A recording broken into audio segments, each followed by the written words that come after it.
Good morning mga kapuso! Mula po dito sa isang theme park sa Santa Rosa, Laguna, ihahatid ko sa inyo ang ating unang chika. At eto na nga ang inabangan natin ng Sabado. Record-breaking na naman po ang episode ng Kalye Serye sa 8 Bulaga nitong Sabado dahil umabot ng more than 12 billion ang tweets kaugnay nito. Balikan natin ang mga nakakakilig na tagpo. Panoorin po natin ito.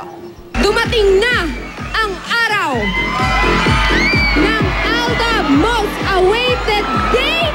Noong Sabado, September 19, 2015, niyanig na matinding kilig ang buong mundo.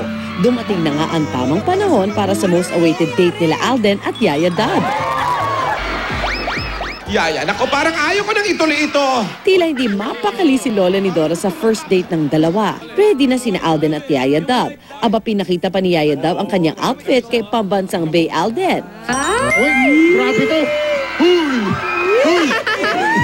Sige na, sumakay ka na.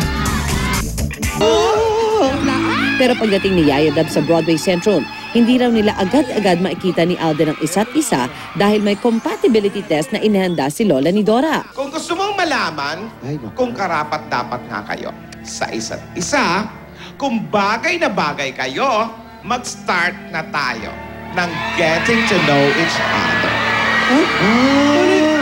Babe, love, or honey? Love. Ito na. Eyes or lips? Mainit o malamig? Ay, ba't parang ninervyos? Sa bawat magkatugmang sagot nila ay pupunta sila sa next base hanggang sa napagtagumpayan nila ito at magkita na nga ang dalawa. Isip o puso? Ano kaya? Pareho yun ang natutunan ko kay Lol. Uy! Lalo! Dito. Ay, nagsalita. Longest table na yan. Hoy! Yan. Nag-uusap ah. Natuwa si Yaya dahil isaw ang nakahain. Sa sobrang excitement, tumalsik mula sa bibig ang kinakain ni Yaya.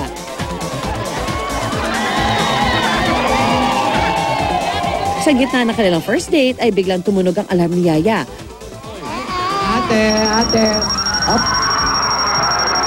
Ano yun? Oras na raw ng pag-inom ng gamot ni Lola ni Dora. Kaya pala parang nangihina ako. Hoy! Iabot mo lang sa screen! Hoy! Iniwan ni Yaya Dab si Alden para balikan si Lola ni Dora.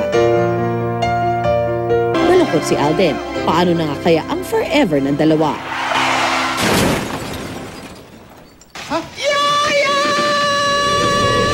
Hindi tayo sigurado kung ano ang nangyari kay Yaya Dab. Nabangga yata. Yaya, di ba? Kasi parang may car crash ako na rin. Ang panigurado buong bansa ay patuloy na nag-aabang sa 1,001 tuwa na may kasamang kilig na hatid ng 8 Bulaga.